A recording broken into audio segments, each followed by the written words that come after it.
Hello good morning दोस्तों, welcome to my YouTube channel Mind Spark tutorial से मैं आज आपके लिए लेके आई हूँ नवबोध का अकाउंटेंसी क्लास 11th का चैप्टर 1 से basic accounting terms.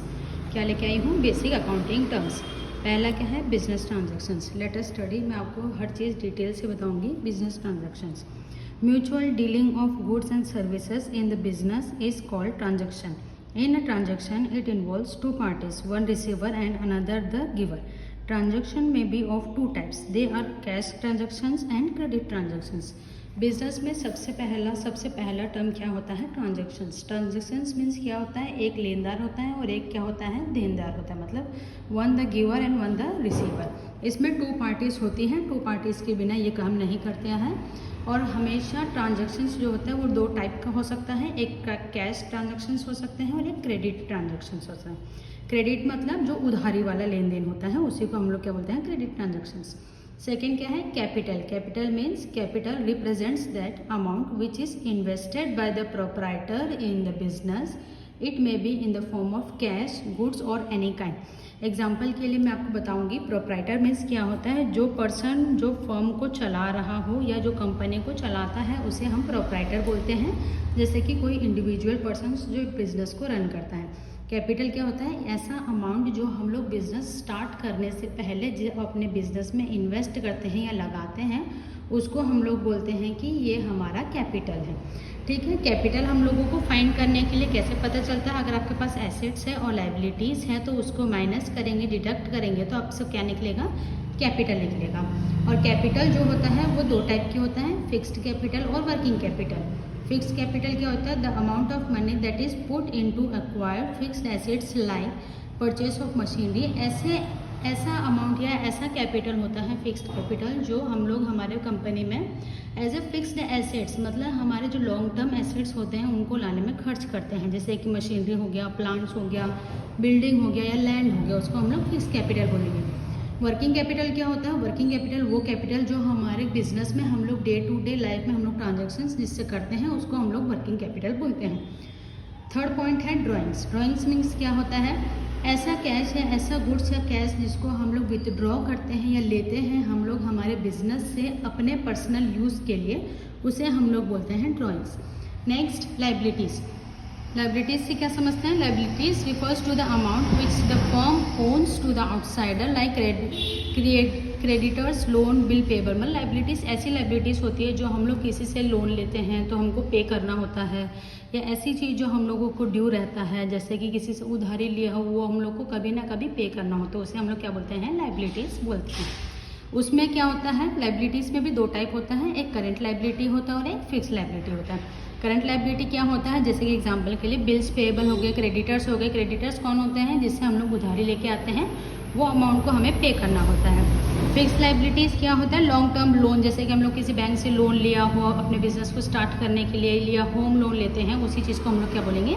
Fix liabilities बोलते हैं. नेक्स्ट पॉइंट है एसेट्स. एसेट्स मीन्स क्या होती हैं? जिसको हम लोग फॉर शॉर्ट फॉर्म के लिए समझाने के लिए मैं बता सकती हूँ आपको कि एसेट्स मीन्स जमा पूंजी जो हम लोग लॉन्ग टर्म के लिए यूज़ करते हैं हमारे ही बिजनेस वर्किंग के लिए, उसे बोलते हैं एसेट्स. एसेट्स भी 2 से 3 टाइप का होता है. फर्स्ट पॉइंट है नॉन करंट एसेट्स या फिक्स्ड एसेट्स. ऐसे assets, non current assets refers to those assets which are to be held in the business for a long period of time. जो कि लॉन्ग पीरियड ऑफ टाइम के लिए जो चलता है उसे हम लोग नॉन करंट एसेट्स या फिक्स्ड एसेट्स बोलते हैं. इसी में पहला होता है टेंजिबल एसेट्स. टेंजिबल एसेट्स ऐसे एसेट्स होते हैं जिसको हम लोग फील कर सकते हैं, टच कर सकते हैं या सी कर सकते हैं. जैसे कि फॉर एग्जांपल के लिए ये जो बेंच है ये मेरा क्या है? टेंजिबल एसेट्स है. क्यों? क्योंकि मैं इसको देख भी सकती हूँ, टच भी कर सकती हूँ और फील भी कर सकती हूँ. ठीक है. फॉर एग्जाम्पल के लिए land, building, machinery and furniture. Next हो गया है हमारा इंटेंजिबल एसेट्स. इंटेंजिबल एसेट्स कौन सी एसेट्स होती है? जो कि फिजिकली विजिबल नहीं होती हैं, जो हम लोग छू नहीं सकते, टच नहीं कर सकते. फॉर एग्जाम्पल के लिए goodwill, patent, copyright. Copyright, patent, trademark जो कंपनी खरीदती है अपने बिजनेस को सिक्योर करने के लिए उसे हम लोग इंटेंजिबल एसेट्स में लेते हैं. नेक्स्ट पॉइंट होता है current assets. Assets that are used temporarily in the business which are used for a short period of time and which keeps on changing are known as current assets. Current assets मतलब जो short period के लिए होता है और जिसको हम लोग डे टू डे चेंज कर सकते हैं, कभी भी चेंज कर सकते हैं. जैसे कि स्टॉक हो गया. अगर आप कोई भी आज स्टॉक खरीदते हो तो कल को बेच के आप दूसरा स्टॉक भी उसके बदले खरीद सकते हैं. कैश है, आज आपके पास कैश है तो कैश के बदले आप कोई भी एसेट्स को खरीद सकते हैं. यही चीज़ होता है करंट एसेट्स. लिक्विड एसेट्स क्या होता है? Liquid assets are current assets that are either in the form of cash और कैन बी कन्वर्टेड। मतलब ये करंट एसेट्स जैसा ही होता है, जैसे कि मान लो हमारे पास कैश है तो आप कैश से क्या करते हैं, कोई भी करंट या कोई भी एसेट्स को आप लोग खरीद सकते हैं। मतलब लिक्विड होता है जिसको आप कन्वर्ट कर सकते हैं इजीली। ठीक है, लिक्विड एसेट्स को निकालने का फॉर्मूला होता है current assets minus stock plus prepaid expenses. ठीक है, नेक्स्ट पॉइंट है revenue. Revenue means the income which is for a recurring nature from any source of, it may be in the form of interest on deposit divided on shares, commission etcetera.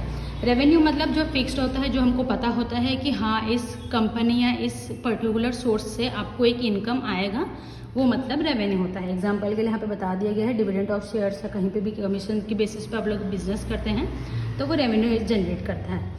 Expenditure क्या होता है? Expenditure 3 type का होता है, revenue expenditure, capital expenditure, deferred revenue expenditure. पहला point है revenue expenditure, the expenses incurred on the purchase of goods, generator, working of business, promoting sales, repair and maintenance of fixed assets are called revenue expenditure.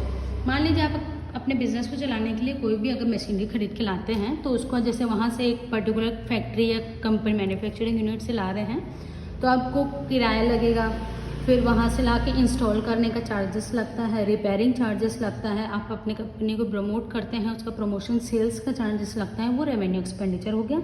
Capital expenditure, all expenditures incurred in the business for acquiring assets, improving it's working efficiency, expansion of development of business. मतलब जो आपकी acquiring assets होता है, मतलब जो हमारा long term assets होता है उसके ऊपर हम लोग जो हमारे खर्चा करते हैं या जो हम लोग खर्च करते हैं उसको कैपिटल एक्सपेंडिचर बोलते हैं, जो कि हमारी इनकमिंग या फ्यूचर में आने वाले टाइम में हमारे बिजनेस में ही वो चीज़ क्या होती है, यूजफुल रहती है। डिफर्ड रेवेन्यू क्या होता है? In the business there are few revenue expenses whose benefits is received from a number of years. मतलब ऐसे एक्सपेंसेस या ऐसा हमारा कोई बिजनेस होता है जिसमें ऐसा हमें पता होता है कि हाँ यहाँ से कोई आएगा, मतलब कुछ इनकम या कुछ रेवेन्यू आएगा, पर पता मतलब फिक्स नहीं होता है कि लाइक इस साल आएगा, 10 साल बाद आएगा, 5 साल बाद आएगा, उसी चीज़ को डिफर्ड रेवेन्यू एक्सपेंडिचर बोला जाता है। परचेस मीन्स कोई भी गुड्स एंड सर्विसेज को आप अगर परचेस या खरीद कर ला रहे हो उसको बोला जाता है परचेस बोला जाता है। सेल्स उसी का उल्टा है, अगर किसी गुड्स एंड सर्विसेज को अगर आप बेच रहे हैं आपके कंपनी में, जो लीगल तरीके से जिसको बेचते हैं, जिसको transfer of goods in the exchange of money जिसको बोला जाता है, उसको सेल्स बोलते हैं। ठीक है, परचेस रिटर्न मतलब मान लीजिए आप कोई कंपनी या कोई चीज़ खरीद के ला रहे हैं, जैसे मान लीजिए क्लोथ्स आप खरीद के ला रहे हैं कोई भी कंपनी से या कोई भी दुकान से, वहाँ से अगर आप जो खरीदा हुआ माल अगर आपका फटा हुआ निकले या मान लीजिए कोई डिफ़ॉल्ट रहता है तो हम लोग क्या करते हैं, उसको जाके रिटर्न करते हैं। जो चीज़ हम लोग परचेस करते हैं उसी को चीज़ हमारा वापस आ जाता है या चले जाता है, उसको परचेस रिटर्न बोलेंगे। सेल्स रिटर्न मतलब जिस चीज़ को आप बेचते हैं, जैसे कि गुड्स या सर्विस, जो भी पर्टिकुलर आइटम आप बेचते हैं, वही चीज़ अगर कोई डिफ़ॉल्ट के कारण वापस आपके पास रिटर्न हो जाए उसको सेल्स रिटर्न बोलेंगे। ठीक है, डेटर्स क्या होता है? A debtor is a person who owes money और money is worth to the business. In other words we can say that the person to whom the goods are sold on credit, मतलब जिसको हम हमारे company या हमारा particular item जो बेचते हैं on the basis of credit. Credit means उधारी पे जो भी चीज़ हम लोग बेचेंगे उसको हम लोग क्या बोलते हैं, डेटर्स बोलते हैं।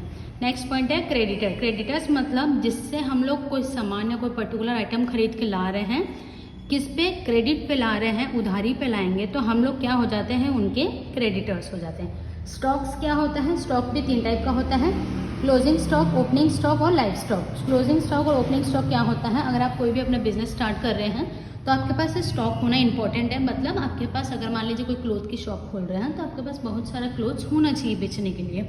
मतलब in the starting of the year आपके पास कितना स्टॉक है उसे ओपनिंग स्टॉक बोलेंगे। क्लोजिंग स्टॉक आपके ईयर ऑफ द एंड 31 मार्च को आपके पास कितना स्टॉक बचता है या पेंडिंग रहता है उसे हम लोग क्लोजिंग स्टॉक बोलेंगे। लाइव स्टॉक क्या होता है? Animals like horse, camel, ox etcetera are used in business for delivering the goods, they are treated as assets of the business, they are known as the live stock. Live stock मतलब कि पुराने time में जैसे लोगों का या मतलब जानवरों को इस्तेमाल किया जाता था का गुड्स एंड सर्विसेज को ट्रांसफर करने के लिए, उसी को लाइव स्टॉक बोलते हैं। ये इतना इंपॉर्टेंट नहीं है, क्लोजिंग स्टॉक और ओपनिंग स्टॉक ज़्यादा इंपॉर्टेंट है, इसको थोड़ा ध्यान दीजिएगा। नेक्स्ट पॉइंट है receivable. Receivable means receivable refers to the amount received from the sundry debtor. मान लीजिए हम किसी को अगर उधारी देते हैं तो हमसे हमारा जो जिसको उधारी दिया जाता है उससे अगर अमाउंट हमें रिसीव होता है उसको हम लोग रिसीवेबल बोलेंगे। हमने जिससे उधारी लिया था उसको हम लोग अगर कुछ शॉर्ट पीरियड ऑफ टाइम में अगर उसको हम लोग पेमेंट कर देते हैं तो उसको हम लोग बोलते हैं पेएबल्स बोलते हैं। Cost means the amount spend on the manufacturing of goods is called cost in business. मतलब अगर मान लीजिए आपको एक पेंसिल बना रहे हैं, पेंसिल बनाने में आपका कितना कॉस्टिंग लगता है बनाते समय, उस चीज़ को बोला जाता है कॉस्ट। नेक्स्ट है डेबिट एंड क्रेडिट। डेबिट क्या होता है? डेबिट लेफ्ट हैंड साइड आएगा, क्रेडिट राइट हैंड साइड आएगा। डेबिट मीन्स डेबिट, ठीक है, 2 पार्ट्स होता है अकाउंट्स में। वाउचर रिटर्न डॉक्यूमेंट, जैसे कि हम लोग अगर कोई कुछ शॉप में जाते हैं, क्लोथ्स खरीदते हैं तो हम लोग को वाउचर, मेमो एक्सेट्रा एक्सेट्रा मिलते हैं फॉर द प्रूफ कि हाँ हम लोगों ने कुछ लिया था, ताकि हमें रिटर्न करते समय कोई भी परेशानी या कोई भी दिक्कत ना है, उसी को वाउचर बोला जाता है। गुड्स क्या होता है? The articles which are purchase in the business for selling in order to earn profit and loss is called business, मतलब गुड्स। गुड्स क्या होता है? कोई भी आइटम को जिसको हम लोग बेचते हैं for the purpose of earning profit is called goods. Discount, cash discount और ट्रेड डिस्काउंट, 2 टाइप के डिस्काउंट होते हैं। कैश डिस्काउंट क्या होता है? अगर हम रेगुलर कस्टमर है कोई भी दुकान पे तो हमें क्या देता है, कुछ सर्टेन पीरियड या कुछ सर्टेन पर्टिकुलर % जो रहता है वो हमको कैश डिस्काउंट प्रोवाइड करता है, ताकि हम लोग उसके दुकान में रेगुलरली आते रहें। ट्रेड डिस्काउंट क्या होता है? ट्रेड डिस्काउंट ये होता है कि मान लीजिए फॉर एग्जांपल अगर आप दिवाली की शॉपिंग करते हैं 5,000 रुपये की, तो हम लोगों को 5% का ट्रेड डिस्काउंट मिलता है। क्यों? क्योंकि हम लोगों का अमाउंट भारी रहता है, दैट्स राइट। ठीक। प्रॉफिट क्या होता है? प्रॉफिट मीन्स जो हम लोग बिजनेस करते हैं, जिसका हम लोग प्रॉफिट बेसिस पे अगर कोई बिजनेस स्टार्ट कर रहे हैं तो हम लोग किस बेसिस पे करते हैं, ताकि हमको प्रॉफिट अर्न हो। कैपिटल प्रॉफिट क्या होता है? आपने मान लीजिए 5 लाख रुपए लगाए थे अपने बिजनेस में, उसका आपको एंड ऑफ द ईयर में 5,50,000 हो गया, तो 50,000 क्या होता है हमारा प्रॉफिट, कैपिटल प्रॉफिट कहलाता है। मतलब जितना लगाए थे उसका कितना कैपिटल लग रहा है। रेवेन्यू प्रॉफिट क्या होता है? Revenue profit relates with those profits earn through purchase sales of goods और due to any other general activities of business. मतलब परचेज ऑफ गुड्स मतलब सेल्स परचेज से जितना भी आपका प्रॉफिट होता है उसको रेवेन्यू प्रॉफिट बोलते हैं।